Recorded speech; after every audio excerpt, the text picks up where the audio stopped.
CM Nayab Singh Saini ने पंचकुला में उत्कृष्ट खिलाड़ियों को किया सम्मानित। राष्ट्रीय और अंतर्राष्ट्रीय स्तर पर पदक जीतने वाले खिलाड़ियों को मिला नगद पुरस्कार। सीएम नायब सिंह सैनी बोले, खेल मैदान में पदक ही नहीं, संस्कार और देश का भविष्य भी गढ़ा जाता है। मोदी के नेतृत्व में भारत ने खेल जगत में विदेशों में अपना लोहा मनवाया।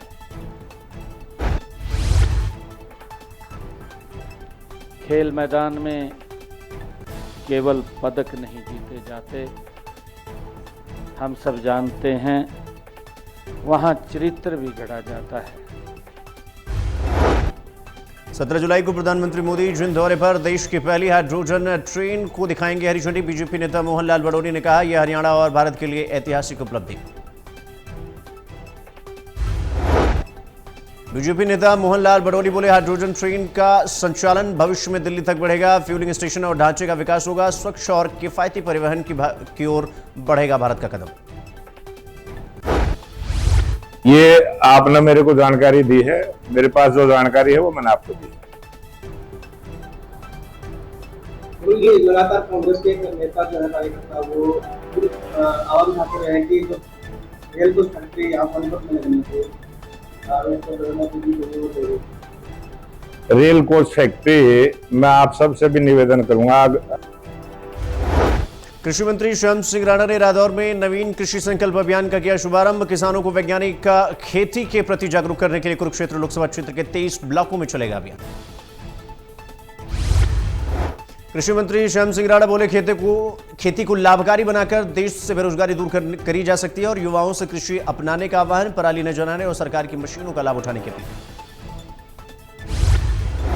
यार में अभी जो है हमारी प्रोग्रेस 60.5% पे हैं हम, यानी लगभग 60% मतदाता ऐसे हैं जिन्होंने अपने इन्यूमरेशन फॉर्म भर के दे दिए हैं बीएलओ को, और वो फॉर्म बीएलओ की ऐप से डिजिटाइज भी हो चुके हैं, यानी 60% लोगों के नाम। हिसार जिले में एसआईआर की कार्रवाई 60% पूरी। एडीसी शालिनी चेतन ने लोगों से अपील की, आखिरी तारीख का इंतजार न करें। बीएलओ को समय पर एनुमरेशन फॉर्म लौटाए। एडीसी शालिनी चेतन ने कहा, गहनता से चल रही एसआईआर प्रक्रिया। खेती को हम लाभकारी बना के चलें तो इस देश की बेरोजगारी भी खत्म हो जाएगी। युवाओं का जो ध्यान है वो खेती से क्यों हटा? क्योंकि इसको घाटे का सौदा बना दिया। अब घाटे का काम तो कोई करना नहीं चाहता। ये लाभकारी रहे, और इस लाभकारी के अंदर सरकार की बड़ी भूमिका होती है और भाई अपनी भी होती है।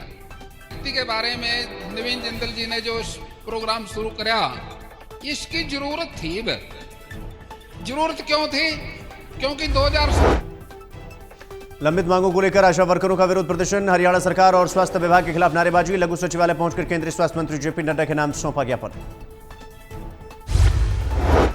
आशा वर्कर यूनियन का जिला प्रधान किरण का आरोप, 2023 की हड़ताल का वेतन अब तक बकाया। 2025 की 1500 प्रोत्साहन राशि भी लागू नहीं।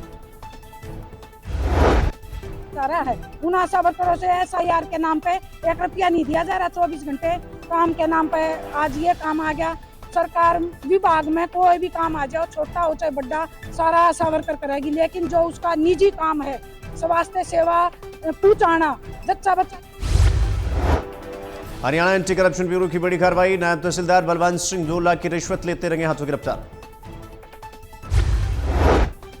एसीबी ने आरोपी के खिलाफ भ्रष्टाचार निवारण अधिनियम के तहत मामला दर्ज कर लिया। गिरफ्तार आरोपी से पूछताछ जारी।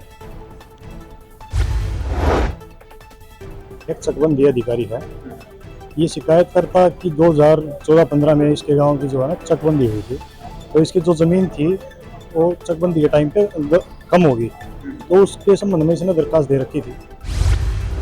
पंचकुला में बड़ा हादसा। बच्चों से भरी स्कूल बस ने 6 गाड़ियों को मारी टक्कर। 20 बच्चों की जान बाल बाल बची। बेटी के खौफ में गई गर्भवती महिला की जान। करंट लगाकर हत्या का आरोप, पुलिस ने दर्ज किया मामला।